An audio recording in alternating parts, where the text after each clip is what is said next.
4 kitab Kifayatul Muhtaj.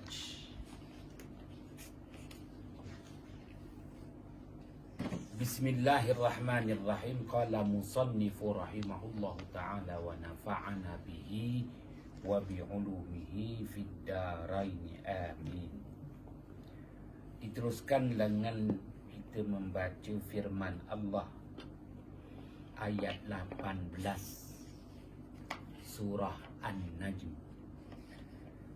Bismillahirrahmanirrahim. Laqad ra'a min ayati rabbihil kubra. Sadaqallahul azim. Sungguhnya telah melihat ia baginda Muhammad sallallahu alaihi wasallam daripada beberapa tanda Tuhannya yang amat besar, daripada beberapa ajaib malakut, seperti rupa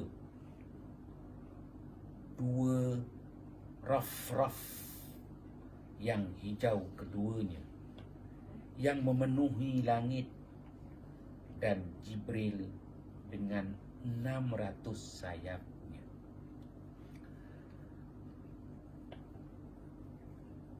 Pengarang kitab ini Asy-Syaikh Al-Imam Daud Al-Fatani, tahun wafat 100 tahun yang lalu, disemadikan di bumi Taif,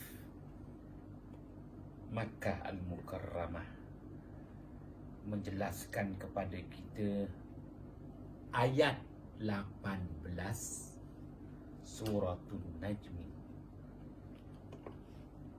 betapa baginda Muhammad sallallahu alaihi wasallam pada malam Rasulullah sallallahu alaihi wasallam di Isra dan di Mi'rajkan, Rasulullah sallallahu alaihi wasallam berpeluang melihat sebahagian daripada bukti-bukti kekuasaan Allah, bukti-bukti kebesaran Allah Subhanahu wa ta'ala, tanda-tanda kebesaran Allah, tanda-tanda kesucian Allah. Antaranya baginda Muhammad sallallahu alaihi wasallam melihat raf-raf. Maknanya baginda Muhammad sallallahu alaihi wasallam melepasi langit yang ketujuh. Apabila Rasulullah sallallahu alaihi wasallam melepasi langit yang ketujuh, maka Rasulullah sallallahu alaihi wasallam berada pada kedudukan yang disebut Ufuqul A'la, ufuk yang tertinggi, yang disebut dengan istilah Sidratul Muntaha. Dan pada ayat 16 dan ayat 17 Suratul Najm, Allah Subhanahu wa ta'ala dah jelaskan kepada kita bahawa Sidratul Muntaha itu terletak di antara arasy Allah dengan langit yang ketujuh, sebagaimana dikupas lanjut oleh Asy-Syaikh Al-Imam Fakhruddin Ar-Razi. Kerana Imam Fakhruddin Ar-Razi berpegang dengan keterangan Imam Abi Hanifah, menyatakan bahawa melepasi langit yang ketujuh, disitulah Sidratul Muntaha, dan disitulah Jannatul Ma'wa. Melepasi Sidratul Muntaha juga melepasi Jannatul Ma'wa, arasy Allah Subhanahu wa ta'ala yang Allah banggakan. Itu dia arasy. Jadi arasy itu melepasi Sidratul Muntaha. Nanti diceritakan ketika Rasulullah berada di Sidratul Muntaha, Rasulullah sallallahu alaihi wasallam melihat umatnya bercahaya-cahaya berada di singgah sana arasy Allah yang amat luas. Jibril alaihi salam itulah kedudukannya yang tertinggi. Ufuk yang tertinggi buat Jibril alaihi salam adalah Sidratul Muntaha. Menjelaskan kepada kita Allah Subhanahu wa taala telah beri anugerah teristimewa buat junjungan besar Nabi Muhammad sallallahu alaihi wasallam. Maka dijelaskan lagi kepada kita bahawa raf-raf ini hijau, menandakan maknanya Jannatul Ma'wa itu merupakan syurga penempatan para syuhada, roh-roh syuhada, penempatan malaikat yang istimewa, hijau yang indah. Pun begitu telah dijelaskan pada ayat yang ke-17 Suratul Najmi. Nak jelaskan di mana letaknya Sidratul Muntaha. Sidratul Muntaha, disitulah adanya syurga yang teristimewa disebut Jannatul Ma'wa. Wa fis sama'i rizqukum wa ma tu'adun. Dalam surah Az-Zariyat Allah berfirman, dan di langit sana ada rezeki untuk kamu, dan di langit sana ada sesuatu yang dijanjikan untuk kamu, yakni melepasi langit yang ketujuh. Disebut kepada kita berada di sebelah kanan Sidratul Muntaha itu adalah Jannatul Ma'wa. Baik. Faidatun, ini suatu faedah. Kenapa disebut faedah? Kerana ianya dapat menjelaskan kepada kita apa yang disebut perbezaan pendapat. Ada perbezaan pendapat berhubung tentang peristiwa Al-Isra wal Mi'raj. Baik, faedah, telah ijma' segala ulama' bahawasanya Isra' dan Mi'raj itu adalah keduanya itu dengan dia roh dan jasad baginda Muhammad sallallahu alaihi wasallam. Maka ijma' ulama' sebagaimana yang diperakukan oleh pengarang kitab ini Asy-Syaikh Al-Imam Daud Al-Fatani, bahawa perjalanan Isra' baginda Muhammad sallallahu alaihi wasallam daripada Baitullah ke Baitul Maqdis, Al-Masjidil Haram ke Al-Masjidil Aqsa, itu perjalanan Rasulullah roh dan jasad. Begitu juga Mi'rajnya Rasulullah sallallahu alaihi wasallam daripada Baitul Maqdis menuju ke Baitul Ma'mur hinggalah Sidratul Muntaha. Maka sekali lagi Mi'raj Rasulullah sallallahu alaihi wasallam itu roh dan jasad. Kerana ada pendapat ulama yang menyatakan baginda Muhammad sallallahu alaihi wasallam Isra' hanya dengan roh, disebut safar roh, roh yang bersafar. Jasad Rasulullah tidak sama sekali. Begitu juga Mi'raj baginda Muhammad sallallahu alaihi wasallam itu adalah Mi'rajnya roh. Mi'rajnya roh, bukan Mi'rajnya jasad. Pun begitu, ijma' ulama menyatakan roh dan jasad Rasulullah di Isra' dan di Mi'rajkan.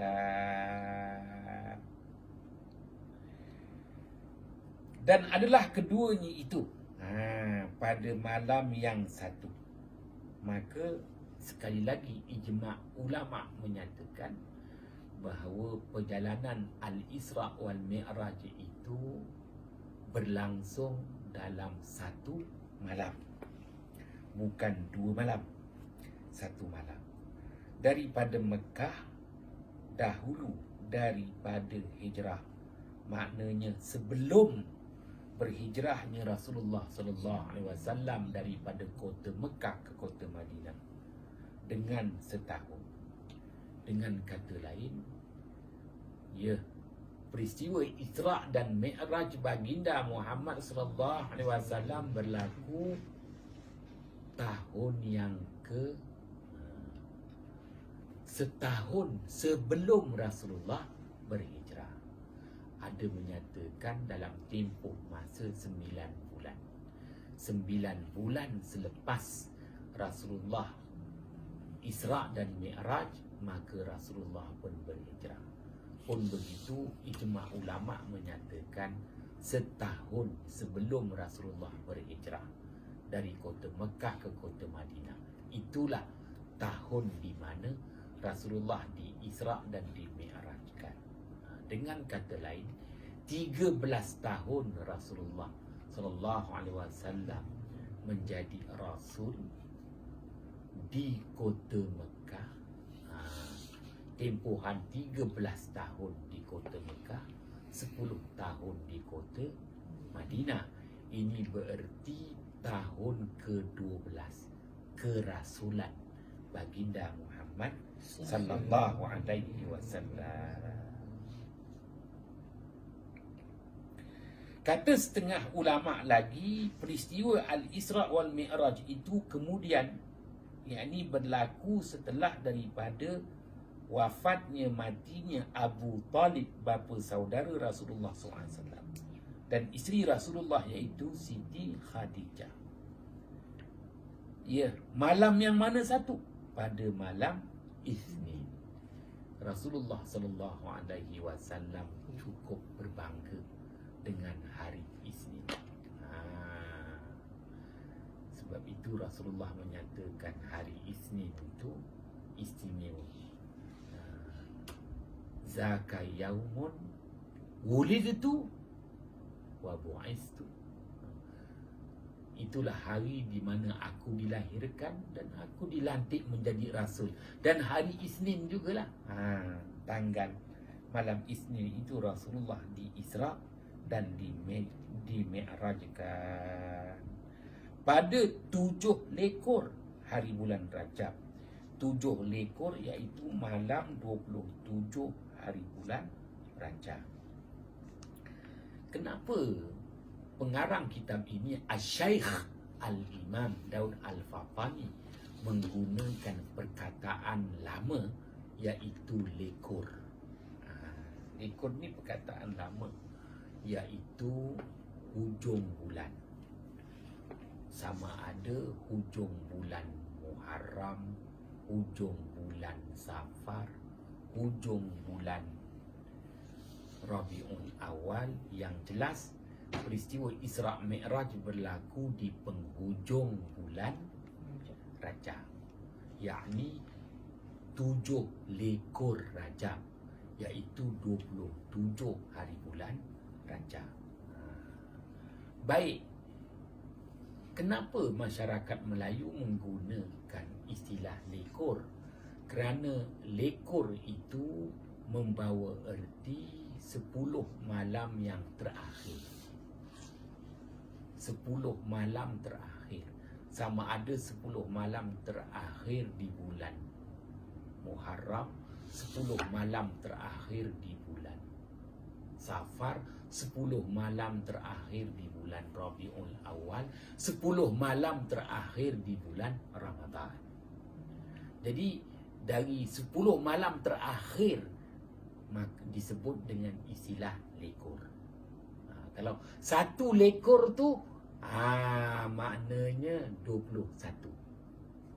20 malam 21. 2 lekor tu 22, maknanya 21 malam 22.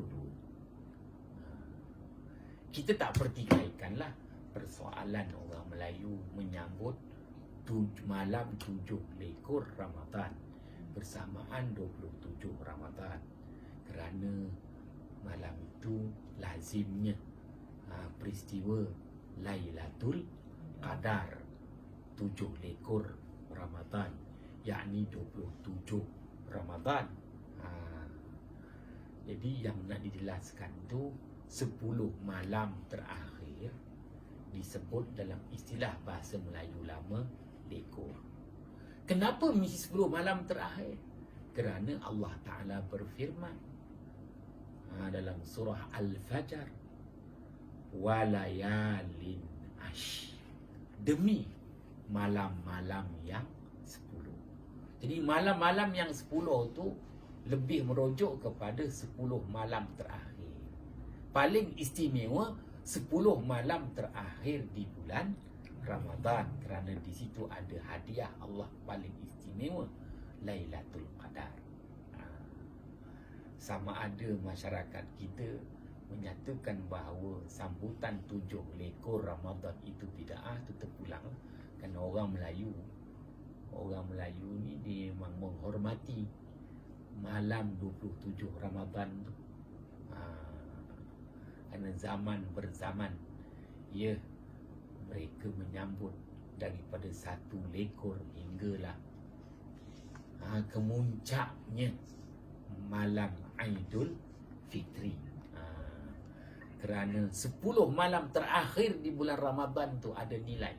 Sebab itu orang Melayu mengistilahkan khas 10 malam terakhir itu dengan istilah lekor. Walayanil ash, wal fajri walayalin ash. Demi fajar, demi malam-malam yang 10. Nilai lekor tu. Tapi lah hari ni orang hanya faham keropok lekor. Kenapa keropok tu lekor? Kerana dia ada batasan dia.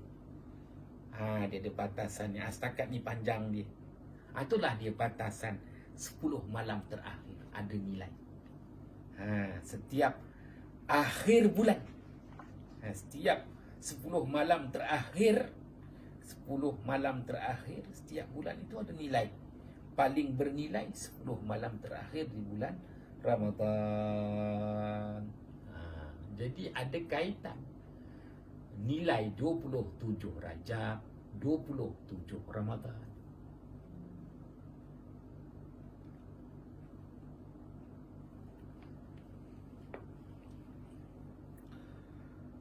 Dan tiada jatuh seorang daripada anbiya yang dahulu-dahulu. Maknanya peristiwa Al-Isra wal Mi'raj ini tidak pernah berlaku kepada nabi-nabi, rasul-rasul terdahulu. Khas untuk junjungan besar Nabi Muhammad sallallahu alaihi wasallam. Mukjizat, itu namanya mukjizat. Anugerah istimewa buat junjungan besar Nabi Muhammad sallallahu alaihi wasallam. Kata muallif, kata pengarang, afallahu anhu, moga-moga Allah afiatkan atasnya.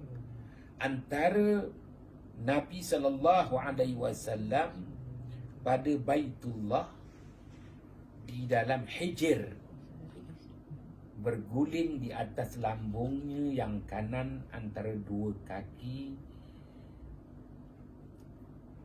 bapa mudanya, bapa saudara. Bapa saudara ada bapa muda, ada bapa tua. Kalau bapa tua tu maknanya bapa saudara yang lebih tua daripada bapa kita. Kalau bapa muda, bapa saudara yang lebih muda daripada bapa kita. Jadi peristiwa tu berlaku ketika tu Rasulullah di mana? Rasulullah bersama dengan siapa? Ni riwayat menyatakan antara 2 kaki bapa mudanya dan anak bapa mudanya, iaitu Hamzah dan Ja'far, merupakan anak Abu Talib. Dengan kata lain, maknanya Maknanya malam tu Rasulullah sallallahu alaihi wasallam sebelum berlaku peristiwa itu, Rasulullah memang berada lah bersama-sama dengan yang dimaksudkan. Tiba-tiba datang akan dia, yakni Jibril alaihissalam dan Mikail, malaikat yang membawa rezeki, dan satu lagi malaikat yang tak disebut. Dengan kata lain, bertiga. Jibril, Mikail dan seorang lagi malaikat. Maka menanggung mereka itu akan baginda Muhammad SAW hingga didatangkan kepada Zamzam. Maknanya ketiga-tiganya ni bawa Rasulullah SAW ke telaga Zamzam yang ketika itu berdekatan dengan Kaabah Baitullah. Maka melintangkan mereka itu samalah. Terlentang kan? Itu nama terlentang. Melintang boleh juga. Melintang. Lintang. Jadi lintang.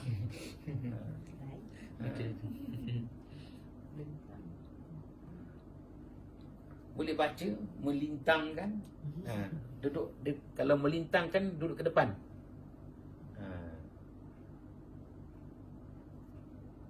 Kalau menelentangkan, baring terlentang. Mereka itu akan Nabi, maka melintangkan mereka itu akan Nabi Muhammad SAW atas belakangnya. Maka adalah yang memerintahkan segala perkara itu Jibril alaihissalam. Maka membelahkan dadanya. Maka dengan kata lain, Rasulullah tu berdepan dengan Jibril. Itu disebut melintangkan, letak depan.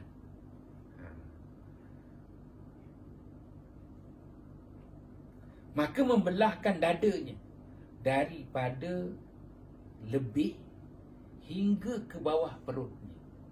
Kemudian maka berkatalah Jibril bagi Mikail, bawa olehmu dengan satu batil bekas minuman,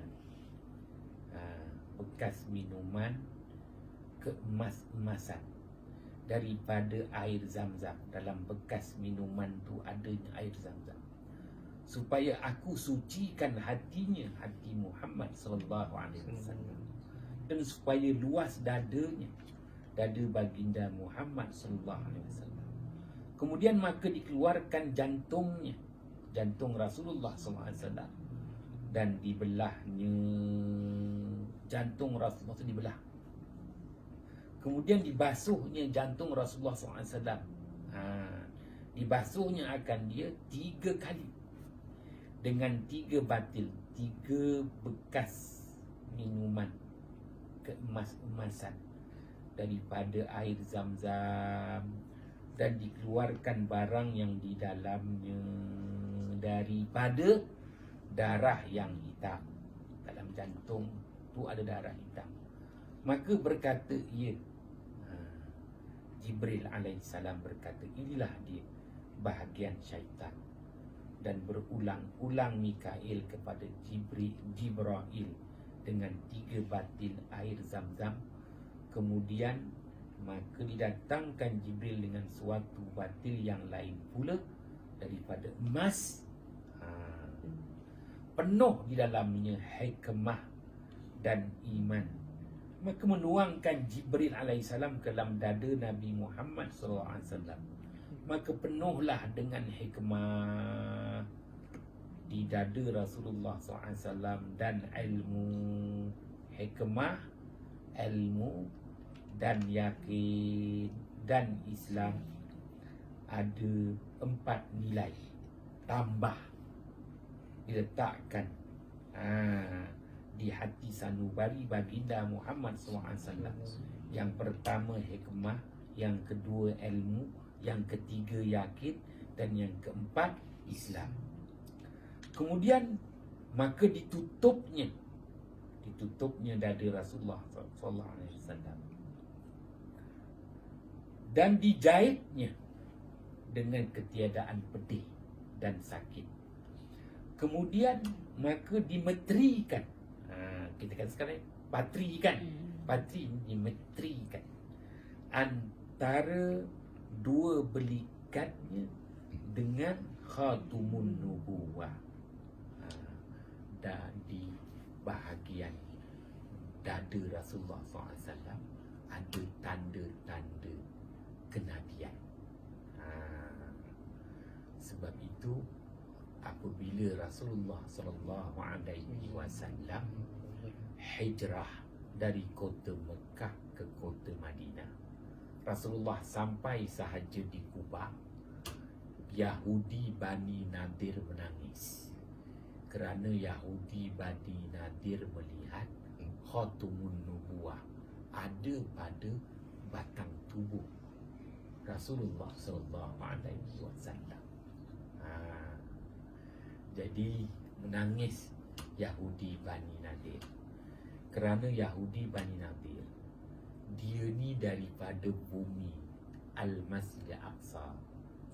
Bani Nadir, Bani Quraizah, Bani Mustalik, dia bangsa Yahudi, bukan bangsa Johor.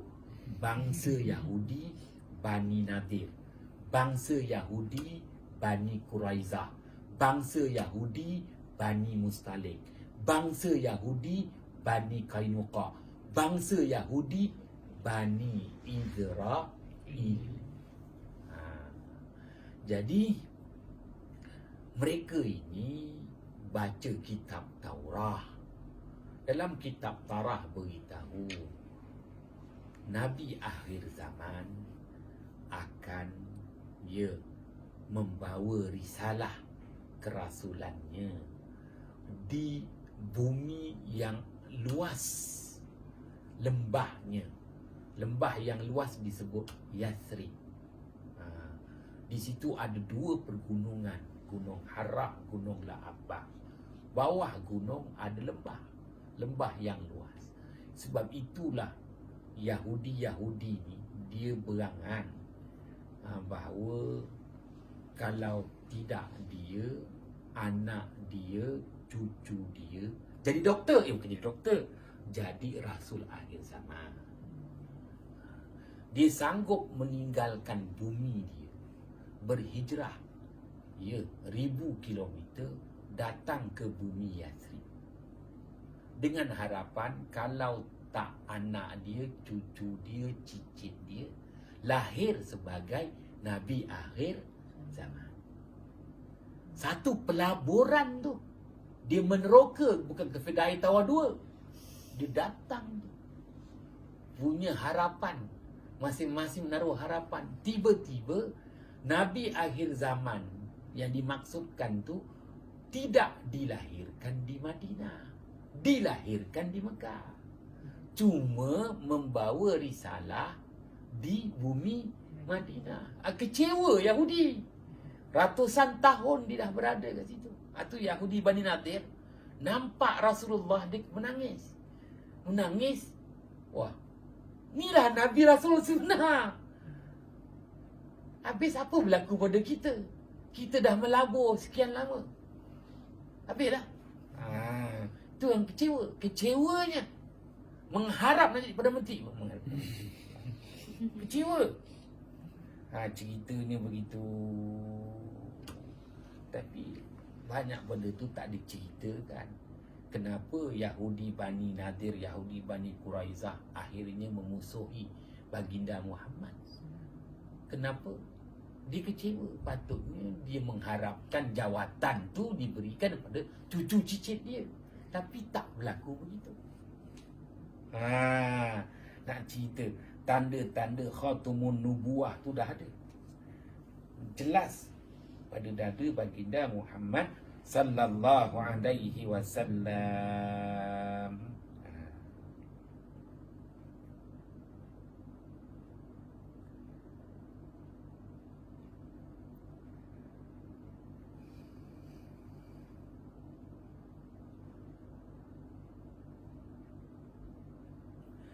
Kemudian maka didatangkan dengan buraq daripada syurga yang berpelana.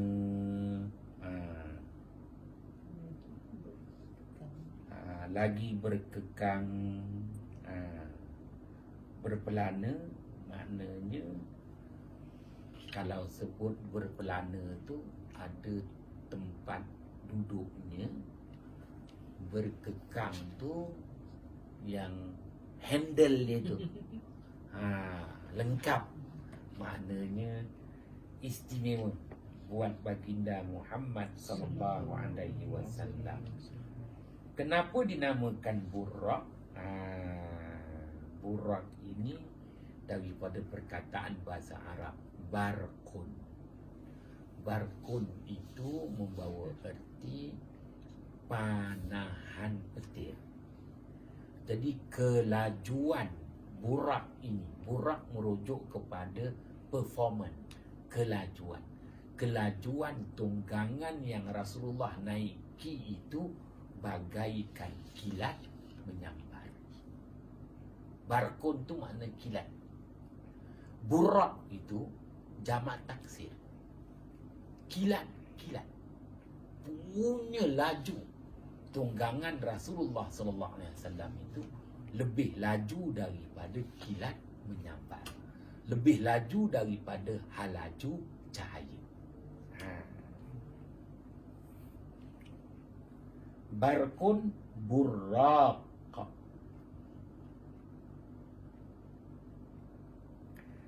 Maka iaitu suatu binatang yang putih lagi besar, putih bercahaya, putih metalik lagi besar. Tapi nisbah besar dia tu lagi besar daripada himar dan kecil daripada bagal.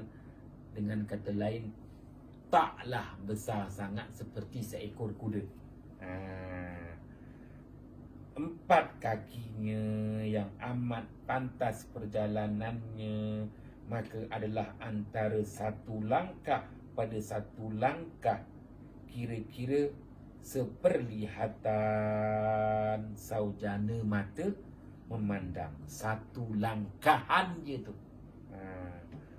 Manakala bergerak-gerak dua telinganya apabila naik kepada bukit, maka panjang dua kakinya yang di belakang.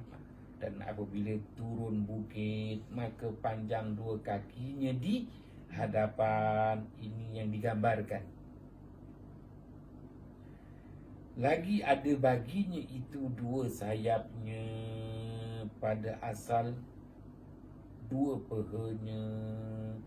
Dua sayapnya ini di bahagian peha tu, menterbangkan dengan keduanya itu, kedua sayapnya itu akan kakinya.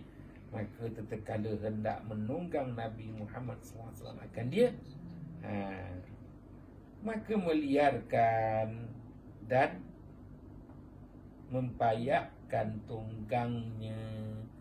Maka menghantarlah Jibril akan tangannya pada lehernya, serta berkata Jibril akan dia, tiadakah engkau malu, hai Buraq? Demi Allah, tiada seorang menunggang akan dikau yang terlebih mulia pada Allah Ta'ala daripadanya. Berbanggalah engkau terpilih menunggang manusia yang paling mulia, baginda Muhammad sallallahu alaihi wasallam.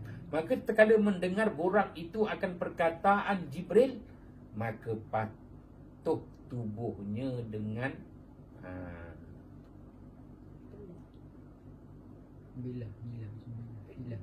bilah. Dan tetap ia serta merendahkan dirinya hingga naik Rasulullah SAW akan dia. Wallahu a'lam bissawab. Bismillahirrahmanirrahim. Fafahamnaha Sulaiman wa kullan ataina hukman wa ilma wa sakharna ma'a Daudal jibala yusabbihna wa tayra wa kunna fa'ilin. Ya Hayyu ya Qayyum, ya Rabba Musa wa Harun, wa ya Rabba Muhammadin sallallahu alaihi wasallam, alaihim ajma'in.